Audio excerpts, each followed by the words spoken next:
Yo soy Fede Bonazo, hijo del exilio político argentino que llegó a México. Yo llegué de muy chavo, vivo aquí hace más de 44 años, mis hijos son mexicanos. Soy músico, soy escritor y últimamente me dedico un poco a intervenir en la discusión pública porque creo que es importante hacerlo. Sobre mi simpatía con la izquierda puedo comentar que viene casi desde la infancia, sin el casi, viene desde la infancia. Mis padres fueron militantes que resistieron la dictadura militar en Argentina con ideas de justicia social y todo lo que podríamos llamar el ideario de la izquierda. Eso lo recibí desde muy chavito. Sobre todo, una cosa que quiero destacar que es la resistencia, la denuncia, la molestia ante la injusticia en cualquiera de sus dimensiones y formas. Nunca olvidaré a mi padre cuando yo era muy niño. Caminábamos por las calles de Buenos Aires antes de emprender ese periplo que nos trajera al exilio mexicano, señalándome a un pobre hombre que tenía que buscar entre la basura para poder llevarse unos gramos de azúcar ese día al cuerpo. Y me dijo, nosotros luchamos por esto. Entonces no había ahí ninguna ideología muy... Claro, yo era un niño y tampoco me la iba a explicitar mi padre, pero no había ahí más que una cosa muy elemental de la que yo me aferro cuando intento, además, con rivales políticos, intentar encontrar valores compartidos, que es la resistencia a la injusticia. Eso desde muy chiquito y luego ya cuando me fui convirtiendo en mexicano, desde chavo llegué acá y mi adolescencia transcurrió aquí y me fui involucrando con los problemas y dolores de esta sociedad tan generosa que nos había recibido. Esas ideas se fueron identificando con personajes y movimientos sociales que yo veía a mi alrededor en México. Con mi grupo de rock, El Juguete Rabioso, yo recorrí gran parte de la República Mexicana y ahí conocí también lo que eran los dolores, los reclamos de muchas otras partes de este diverso México que somos, ¿no? Este México que es muchos Méxicos. Y ahí luego llegaría el gran bofetón de conciencia del zapatismo en los 90, pero un poquito antes, ya con el ingeniero Cárdenas y con la corriente democrática del PRI, veíamos los ciudadanos cómo había un primer intento de democratizar realmente el país, de llevar la agenda de la justicia social a la arena política.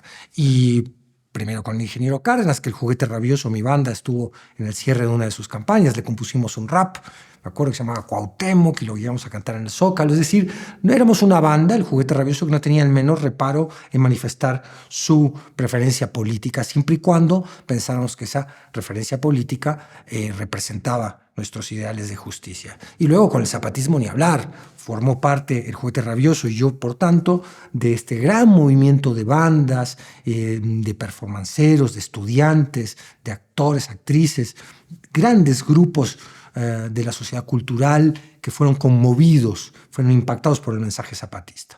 Y luego, así es como también en la actualidad considero que la 4T, con todos sus defectos, y esto creo que siempre hay que mencionarlo, no con un acompañamiento acrítico, pero es en este momento la primera resistencia que vemos en décadas a un modelo muy egoísta, muy regresivo, muy basado en la transferencia de capital, ¿no? La transferencia de capital de las clases medias y trabajadoras hacia el poder económico concentrado. Eso es lo que me hace apoyar hoy en día la 4T con mis críticas, porque considero que apoyar algo que uno considera valioso debe estar siempre acompañado de una visión crítica.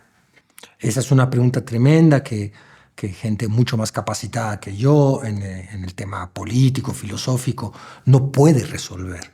Cuando nos preguntamos por qué pasa esto, tenemos algunas explicaciones más superficiales que estructurales.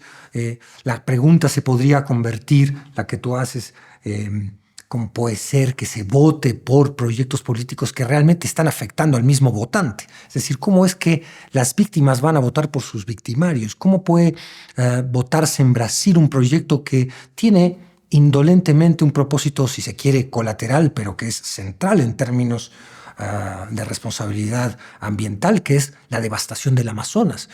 ¿Cómo puede votarse en Chile por un regreso del pinochetismo, que por suerte perdió Kast en las últimas elecciones, pero está con los colmillos afilados, este neopinochetismo al acecho en Chile. ¿Cómo puede ser que en Argentina hayan votado por Milei, que abiertamente declaró un plan de darwinismo social? Es decir, aquella parte de la población que no tenga elementos para defenderse es desechable. Aquella parte de la población que dependa de ciertos apoyos del Estado, que se las ingenie y se convierta en empresaria, como si además este capitalismo que vemos ahora, esta versión del capitalismo, fomentara la mediana y pequeña empresa. En realidad vemos una versión de capitalismo donde los monopolios, los oligopolios, se devoran a los emprendimientos familiares, comerciales más chicos. Se los terminan devorando. Entonces no es tan fácil arrojar a la gente al libre mercado pensando que se autorregula nada más, en una idea muy tergiversada de lo que proponía Adam Smith, y pensando que la mano invisible va a solucionar todos los males de la sociedad. Eso es una falsedad que ha sido además refutada, demostrada como falsedad a lo largo de estas décadas de neoliberalismo. Entonces, es una pregunta muy difícil de resolver: cómo es posible que se vote por estos proyectos y que lo voten aquellos más perjudicados, aquellos primeros perjudicados por este tipo de modelo económico recrudecido. Y la respuesta, una de las respuestas puede estar, y yo creo que es muy importante, y por eso es muy importante la 4TV y todos los espacios ciudadanos que generen discusión pública, puede estar en lo que la derecha llamó la batalla cultural, es decir, imponer su narrativa por encima de aquellas narrativas que las ideas de justicia social, de sociedad solidaria, de convivencia pacífica y armónica desde el otro lado opone. Y creo que lo han logrado instalando falacias, que son las falacias, son mentiras bien argumentadas, mentiras algunas sustentadas en un poquito de verdad, es decir, hay ciertos diagnósticos sociales que pueden estar correctos, pero las soluciones que se proponen son completamente incorrectas. Es decir, han logrado instalar la falacia de la meritocracia, por ejemplo, que es que aquel que tenga mérito puede subir solo en este esquema social, en este modelo social, y hemos visto que eso no es así. Vemos cómo se desloma muchísima gente con enorme voluntad de salir adelante y trabajadora, y que por más que se deslome y tenga voluntad, no va a poder superar un techo que le ha sido impuesto por esta transferencia de capital de la que hablábamos. Es decir, es un sistema cada vez más asimétrico, donde el que está abajo, por más que pelee con enorme fuerza, no logra superar las barreras que ha puesto ese propio sistema. Entonces, esa es una de las falacias que han instalado. Otra es la del echegaleganismo, que es muy parecida, es decir, si tú le echas ganas puedes, que tiene una perniciosa línea subterránea de pensamiento que sería: no te agrupes con los mismos que sufren los problemas iguales a los que tienes tú. Las soluciones a tu propio problema vital están en tu impulso individual, que tiene como estrategia desarmar la respuesta gremial, la respuesta comunitaria, la respuesta colectiva a los problemas que nos aquejan, y que se ha instalado. Es muy vieja, no es que sea de ahora. Se instaló también cuando se fundó Estados Unidos, por ejemplo, al disgregar, al convertir en guetos a todos aquellos que compartían los mismos problemas, al segregar racialmente a todos estos sectores que en realidad compartían la misma problemática. Bueno, eso lo hemos visto en la historia mundial, ampliamente desarrollado como estrategia del poder económico concentrado, del poder político concentrado, que tiene la agenda del individualismo, del interés de grupo.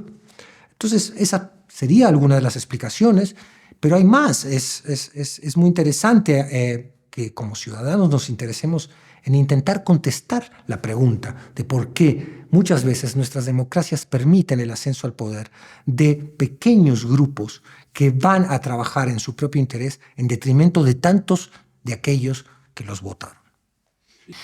Buena pregunta, sí, de cómo es la instalación del modelo neoliberal. A veces se ha basado en acciones abiertamente antidemocráticas. Golpes blandos, golpes duros. Ahora está muy de moda en el mundo el golpe blando porque el golpe duro está muy mal visto. Pero en cualquier momento podemos regresar al golpe duro, porque lo que ocurre es que estos grupos de interés, digamos, el viejo poder de siempre, el viejo poder concentrado en pocas corporaciones, en pocas familias, en pocos personajes. Cuando las reglas republicanas, constitucionales, democráticas les estorben demasiado, las van a violentar. Las pueden violentar con un disfraz democrático, porque como tú muy bien señalabas en tu pregunta, se puede llegar a través del golpe de Estado, del fraude o del lawfare, como hemos visto en varios países de Latinoamérica, o se puede llegar ganando las elecciones de manera legítima, pero instalando este mismo modelo. Cuando aparecen los gobiernos que realmente quieren resistir este modelo, que proponen un freno a la codicia corporativa, al interés de grupo y quieren recuperar la filosofía del bien público, son golpeados de la manera más burda, más feroz, boicoteados de la manera más grotesca posible. Podemos ir a un extremo y recordar lo que pasó en el Chile del 73, cuando de manera pacífica llegó un proyecto de justicia social al poder político y hubo un golpe abierto de Estado. Después podemos revisar lo que pasó en el Ecuador de Correa, lo que está pasando en la Colombia de Petro hoy, donde hay un andamiaje institucional, hoy que está tan de moda revisar el papel de las instituciones. Hay un andamiaje del Poder Judicial, de las instituciones, que está trabajando para la agenda conservadora de statu quo del sistema de privilegios y está impidiendo, por un lado, que el gobierno pueda llevar a cabo una serie de transformaciones estructurales y, por el otro lado, está promoviendo ya no tan soterradamente una propuesta de lawfare ante la que está en alerta todo el continente y el mundo. Y lo mismo vemos en México. Lo que pasa es que en México, lo mismo vemos, quiero decir, que hay todo un sistema corporativo de pequeño poder concentrado al que no le gusta nada la 4T, pero que ha perdido la batalla narrativa de la que hablábamos. Si bien la derecha la ganó, en parte en España la ganó, en Argentina definitivamente la ganó, hay otros países donde la ha ganado o la quiere ganar, la ganó con Bolsonaro, por suerte hubo un pequeño retroceso. En México no ocurrió eso por la maestría comunicativa, el talento de comunicador del presidente. El presidente es, por una parte, el jefe de Estado en México, pero López Obrador también es el principal vocero de un movimiento y de una postura política. Que todos pensamos, dicho de nuevo, con todas las críticas que podamos tener, incluso hacia el presidente o hacia el gobierno de la 4T, tiene la virtud elemental de representar un primer intento de resistencia al avasallamiento corporativo, al avasallamiento del capital. Y ha ganado por ahora, y esto es muy importante señalarlo, solo por ahora, la batalla cultural. Lo que se llama la revolución de las conciencias, lo que se llama el cambio de mentalidad, significa que hay muchísima gente que ha politizado su postura, que su relación con la realidad política, que han comprendido una serie de variables y de hilos no tan visibles que manejan las reglas del poder. Y eso ha convertido a mucha gente en ciudadana, a ciudadana en el sentido de participante y responsable y protagonista de su propia realidad política. ¿Por qué la izquierda cae en ciertas trampas a la hora de usar la autocrítica, teniendo enfrente una derecha que no es autocrítica? Es una buena pregunta.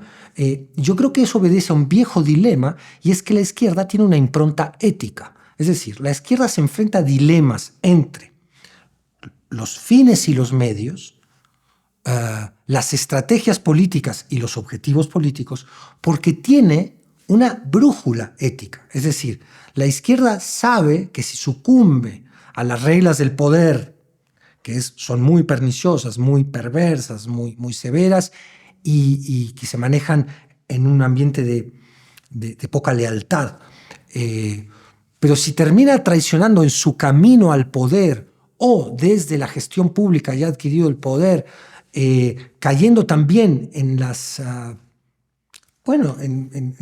en la vileza que le proponen los rivales, se desdibuja, pierde su identidad y termina trabajando solo para fines prácticos y no para fines éticos. Esa impronta ética de la izquierda le presenta siempre un dilema. Es decir, ¿hasta dónde puedo llegar con los medios para alcanzar los fines? La derecha no tiene ese problema porque el fin es muy claro, es el bien de grupo, el privilegio de unos pocos, la agenda del statu quo conservador. Tiene pocos dilemas, tiene algunos dilemas estratégicos o tácticos. Hago una campaña de más terror mediático o de menor terror mediático, de miedo mediático o terrorismo mediático. Esos son sus dilemas. Pero en general actúa siempre con mucha vileza porque su objetivo está muy claro y su objetivo es egoísta. Al ser generoso, altruista, preocupado por la justicia social, el objetivo de la izquierda es más complicado. No quiero redundar en lo que ya dije, porque se entreveran los fines y los medios. Pero bueno, resolver ese dilema es parte del reto de la izquierda. Y yo creo que necesita la izquierda de los dos polos que la habitan. El polo pragmático, que entiende que sin cierto conocimiento de las reglas del juego del poder no se llega a una posición desde la cual se pueda transformar, y el polo principista, de los principios, del ideario, que les recuerda siempre a estos de aquí: oigan muchachos, sí, pero recordemos, nunca olvidemos por qué queríamos el poder. Lo queríamos para transformar la realidad hacia una sociedad más justa. Esa simbiosis, que no siempre es armónica, que muchas veces termina fracturando los proyectos reales y concretos de la izquierda, es necesaria, tenemos que comprenderla. Ni los principistas pueden renunciar a cierto sentido práctico de la existencia política, y ni viceversa los pragmáticos pueden olvidar para qué querían conquistar el poder político.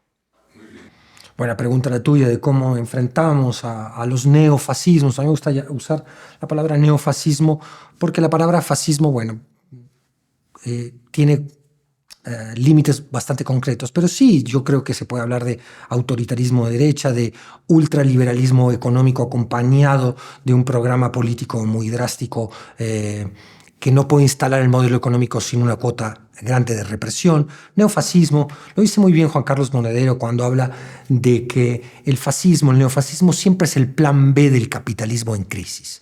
Es decir, cuando las cosas se le complican a los negocios, al sistema de poder concentrado económico, viene la opción fascista. Es decir, cuando siempre hay una pulsión entre falta de conciencia social y represión. Cuando la conciencia social sube, el modelo represivo responde a ese nivel proporcionalmente. Cuando la conciencia social baja y se logran instalar a través de la batalla cultural las reglas y las falacias con las que se sostiene esa simetría, se pueden jugar con las reglas democráticas, disque democráticas, porque yo creo que una verdadera defensa de la democracia no puede obviar una concepción de derechos. Una democracia sin amplio goce de derechos se convierte solamente en una causa electoral, noble en sí misma, pero que no puede apostar únicamente a que el ciudadano o la ciudadana, al dejar su voto en la urna, use esa válvula de escape y se desentienda del resto de lo que es su responsabilidad cívica y de lo que debe exigirle a los gobiernos, que es una concepción más amplia de democracia, de república. Si las instituciones republicanas no sirven para mejorar la vida concreta de los ciudadanos, bueno, están fallando y deben ser revisadas. Entonces, es muy alarmante, y hay un caso paradigmático que me voy a permitir mencionar en esta preocupación que tú manifiestas en tu pregunta, de cómo resistimos el avance del fascismo, del neofascismo, que es una simetría en el poder militar y en el poder represivo. Cuando vemos el caso de Gaza, este nuevo genocidio que atestigua a la humanidad con indignación, sorpresa, repulsión e impotencia, porque ¿qué hacemos los ciudadanos comunes ante lo que estamos atestiguando allá? Vemos un ejemplo muy, muy alarmante de cómo el poder militar, que además hay un negocio muy claro, no solo hay una cuestión ideológica, antipalestina, islamofóbica en el gobierno del Likud de Netanyahu, hay un negocio concreto, les interesa el gas, les interesan las tierras de los palestinos. Hay una combinación entre una ideología genocida y supremacista y profundamente racista, y los negocios y la apropiación de los recursos que hay en la Franja de Gaza y en otras zonas que aún ocupadas cada vez menos por los palestinos. Y lo que estamos viendo es: yo te tiro los F-16, hacemos negocio de guerra, y aparte mato indiscriminadamente a la población civil y no estoy penalizado ni por la comunidad internacional, acaso un poco por internamente, esto puede generar líos en esa democracia rara que es la democracia o la etnocracia israelí, pero el mundo atestigua que la asimetría entre una ciudadanía cada vez más indemne ante un poder militar represivo muy grande, pues es un ejemplo siniestro. Es decir, a ti no te gustan las medidas que yo estoy imponiendo, pues te destruyo, directamente te elimino. Ya no es una cuestión de lid democrática donde nos alternamos en el poder y yo te doy unos añitos en el poder y tú reincorporas cierta agenda de justicia social y luego yo te la hago que la retrocedas. No, estamos viendo un ejemplo, dice, ¿saben qué? Nos vale.